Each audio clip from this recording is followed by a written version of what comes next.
So, hi, IWF. We're here today with Evelyn Greer. Welcome, Evelyn. Thanks for being here. Tell us about your professional journey. Well, like many residents in Miami-Dade and in our country, my parents were immigrants, and they came from Eastern Poland. They were Auschwitz survivors and had the honor, actually, to have been on the very first ship of Jews from displaced persons camps that were submitted to the United States. They came in 1946 to New York.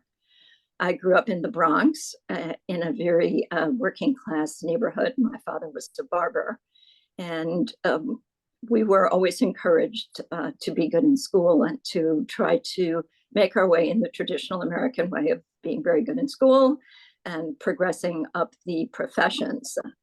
I used to watch a television show called Perry Mason, where the lawyer ran into where the lawyer was defending someone, and the true person who committed the crime ran in at the last minute and saved the day, and it was so wonderful. So I decided I was going to be a lawyer because that's the only thing I saw in my community. I went to Barnard College in Manhattan, sister school of Columbia University, and then to Columbia Law School. And in Columbia Law School, I met a tall, dark, and handsome man, and he was from a place called Miami. And of course, I'd never been to Miami because I'd hardly ever left New York. But since he brought his packed suitcase to graduation and headed for the airport, I knew he was not staying in Manhattan. So I moved to Miami after traveling after law school, and I have practiced law here for almost 50 years. It'll be 50 years in a couple of months. I was always involved in political activity, social activity. I worked my way through college and law school and understood how hard it was for people to get ahead who didn't have a support system. My parents never came to school. They didn't know you came to school. So I've always focused on education and on political rights, practiced litigation, did criminal defense in federal court, did real estate, etc. And being a person who was very mathematical and very much interested in economics, I formed my first partnership almost 50 years ago and bought a piece of real estate and started a real estate investment company. So my career has been practicing law, building my real estate investment company, being active in both civil rights, politics, education, and other aspects of our community where I felt I could be helpful. I'm still married to the same guy, and we have 3 grown children who live here in Miami and 7 incredible grandchildren. Oh. Well, you missed a couple things that I want to ask you about. Mayor of Pinecrest, how did that happen? So I'm very attuned to demographics and to the way that communities thrive and don't thrive based on who's coming and who's going and what the fundamental economic activity is. So in the 1980s, Miami was the home of cocaine, of the Mariel boat rescue, of all kinds of civil disturbance. There was the demographic shift from a majority Old South white majority to an increasingly powerful Hispanic minority, now majority. And that was very dislocating to people, as it is now in our larger country. We just went through it 40 years ago. And then in 1992, Hurricane Andrew hit Miami-Dade and devastated the south part of the county, which was an unincorporated Dade. So we had 26 cities, and the rest of the population, about 1.5 million of the 2.5, lived in unincorporated Dade. The hurricane mostly impacted that area, and as a result, there were virtually no services available because the county was struggling with so much rebuilding. Our neighborhood every house was burglarized, every car on the street was stolen. It was a complaint all over in unincorporated area because the police department just couldn't do anything. So I led the effort to incorporate, instead of moving, which many of our neighbors did, to other parts of the state or out of state, I said, the only way that we're going to keep people here is by having local control and having people feel safe and that they could have someone to talk to locally. Our commissioner was one of 13 and could barely do anything. So I organized the effort with a neighbor of mine to form a new city. And although we were a wealthy neighborhood, theoretically, we got virtually no services. And the county told us that if we incorporated, we would be bankrupt. We couldn't afford our services. Well, at the same time, an African-American community in Northwest Dade, now called Miami Gardens, was also struggling with the same thing.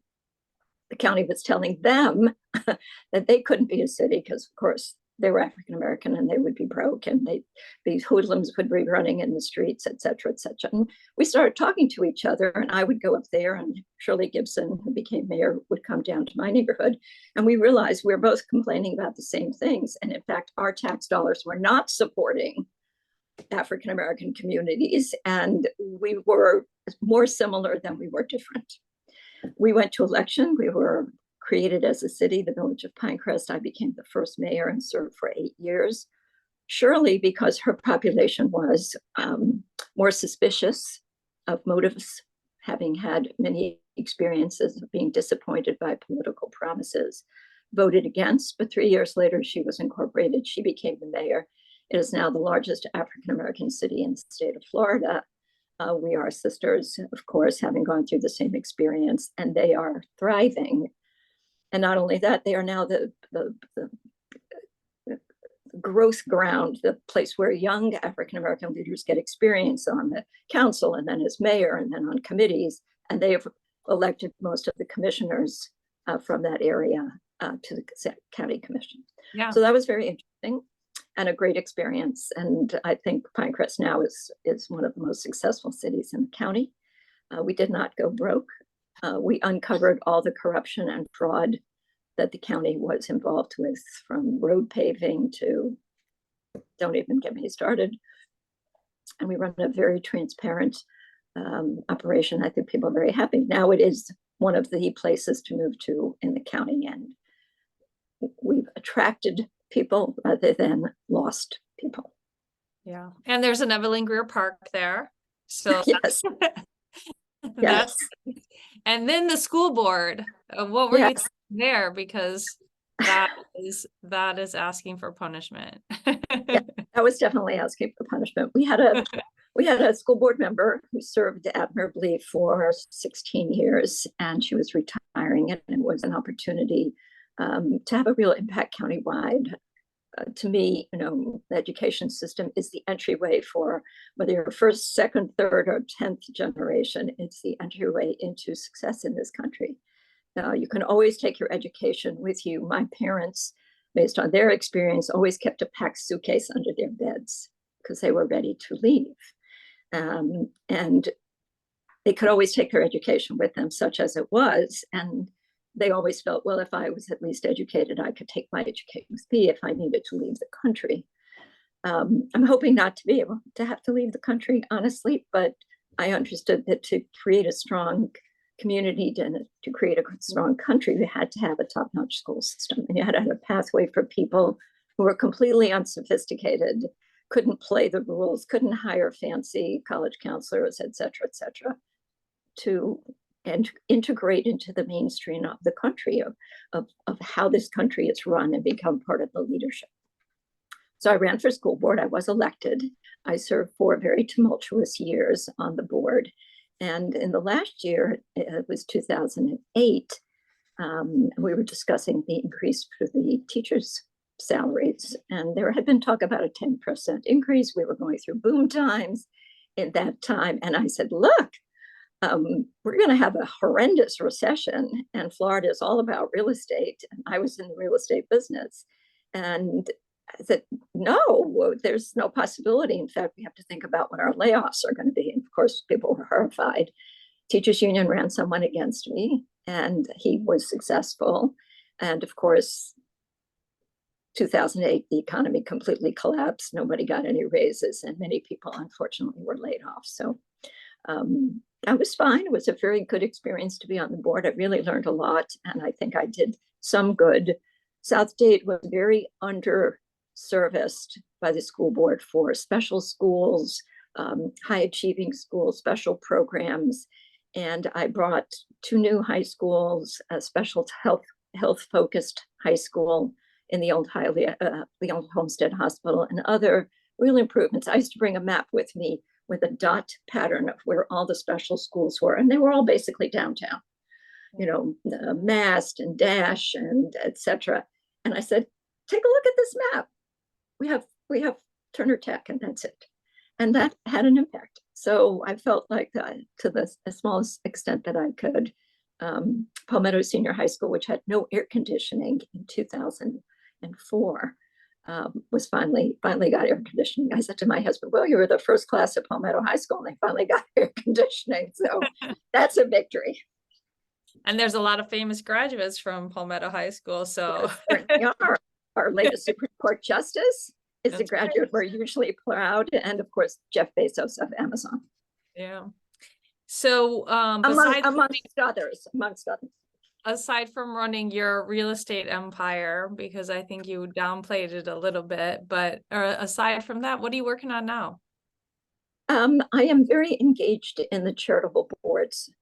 I still have some clients and I still do legal work, but the legal work is much more in the context of what boards am I serving on. For example, I was on the founding board of Teach for America, Miami, which has had a huge impact in the school system. You put a gung-ho, go-getter, I can do everything teacher in a elementary school, and he or she is putting their progress charts up at the grade meetings, and they're talking about backward planning from where they wanted to be at the end of the year, and testing every Friday, and specialized education, and you galvanize and energize teachers in that grade, and then really teachers in the school. We had one of our core members go to an inner city African-American high school and say, why isn't there calculus here? And the principal said, no, nobody here wants to take calculus. And she said, no, I'll teach calculus. And she started with a class of about 18 students who agreed to take calculus, and 17 of them got 4 or better on the calculus AP at the end of the year. Wow, incredible. And to me, that is Teach for America. That's what high quality education. All she did, it's not so much that many more students at that school could have learned calculus. Everybody's afraid of calculus, but it's not that hard. She told them they could be good at calculus every day, and that made the difference. Yeah. I'm on the board of Lotus House, homeless shelter for women and children. I acquired the land on the block for the original facility. We house 500 women and children every single night. And some of them stay for months and months and months because they've been traumatized, and the kids are traumatized, and they're traumatizing their kids because they don't know how to express themselves. And we, through life skills and job training and therapy and yoga and meditation and clinic and a pre-K, we try to bring them back to life. And then we place them in apartments with jobs. And that mission, we've impacted thousands and thousands and thousands of people who had nowhere to go and were literally living on the streets with their kids. Yeah, so that's a mission that's very important to me, and I think it's very important in the society. And then there are other things that come up, projects that I enjoy. I've been on the executive committee of the Performing Arts Center for probably almost 20 years. I was the school board representative and then just stayed. And when I first got on, I said, we really need to bring these kids into the facility, not bring a show to their school, bring it into, have them come into this amazing cathedral that we've built and sit down and have a live performance. And we now bring over 100,000 kids every year for a special program. They've got pre-planning with their teachers. So if we have the Greek, we have the story of the Odyssey, and they do a pre-prep at school. They come in, and these come in. They're dressed up. They're looking around like this. A lot of them have never seen the ocean. They have never been downtown. They have never seen a tall building. They're in their hood. They're not going anywhere else. It's hard enough to just live. And they look around and the lights go down and the music goes up and they are just, so that's, I think that has a real long-term impact on the arts, because I remember in my inner city Bronx public school with 43 kids in a class, getting on a bus and going to Broadway and seeing Our Town. And it was just like, oh my God, this is how other people live. This is amazing. From those 100,000 kids a year, we will get art supporters, arts donors, creative people, actors, musicians. And, that's what it's all about. It's about the kids. So I have a lot of fun. I'm full of gratitude for the opportunities I've been given and the opportunities I've taken advantage of. And now I'm in that wonderful stage of spending a lot of time with my grandchildren and children. And it's just a wonder to, do it all over again, essentially, with the next generation. And are you learning anything new now? So my motto when I was in politics was, don't take it personally.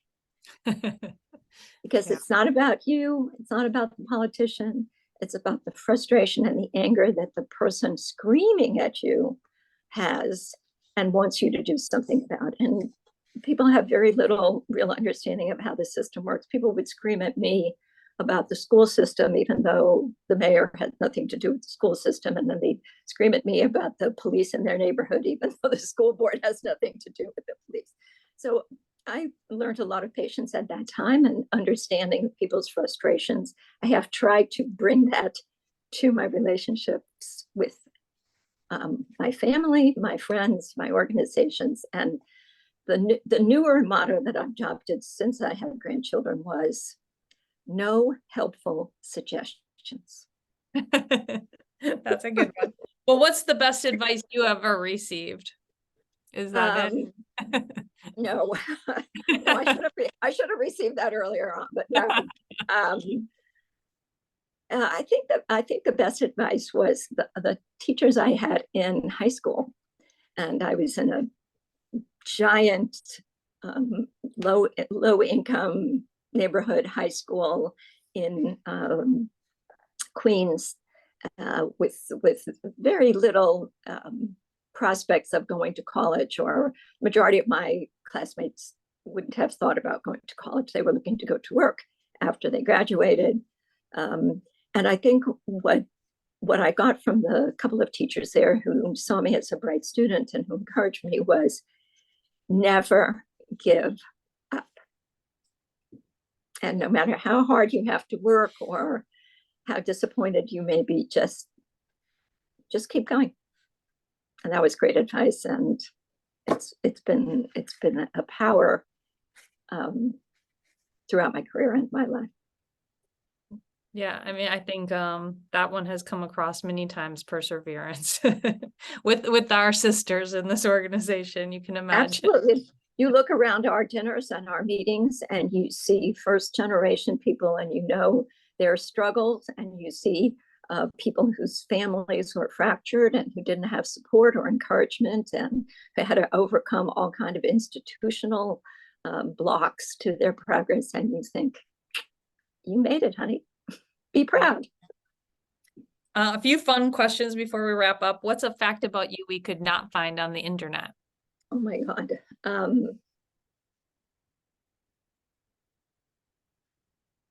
I think I'm very funny and my family disagrees. I have the same problem. What book or podcast or television show are you recommending now? I don't watch television, so I can't really talk about that. Um, I think if you're going to settle down with a great novel, and people say that as you get older, you stop reading fiction because you can't keep the characters straight. So this would be a great challenge. And a book I adore is Gentleman from Moscow. Oh, I love that book. All three of his books are amazing. Amazing.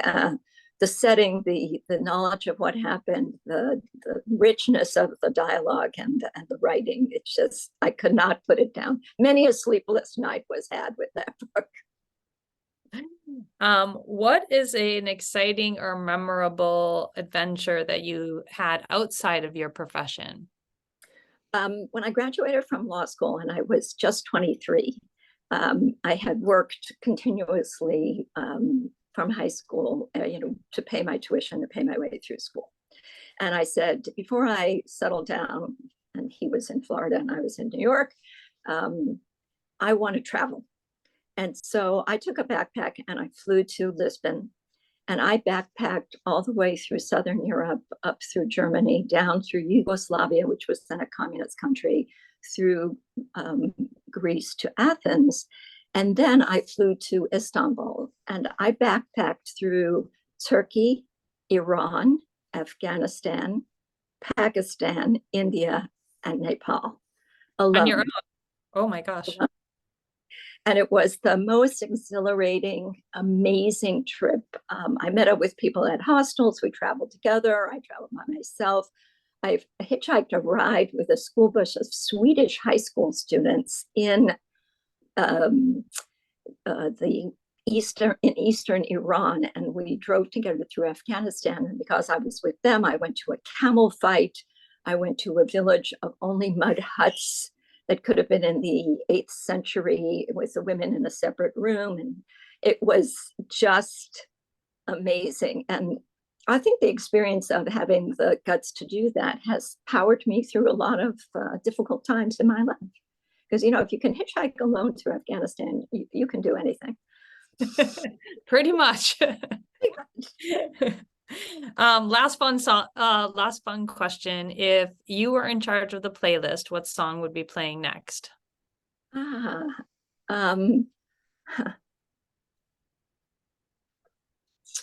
I was in charge, I'm trying to, I know the song, I'm trying to think of its official name. I'd Rather Go Blind by Beth Hart. She sang it at the Kennedy Center Awards, the presidential awards, to Buddy Guy, who's a jazz singer and a fantastic person. And that version that she sang at that award ceremony is out of this world. So that's number one on my playlist. All right, I need to look up that one. Yeah. Thank you. Thank you for My doing pleasure. the interview. Talk with you Thanks soon. a lot. Bye-bye.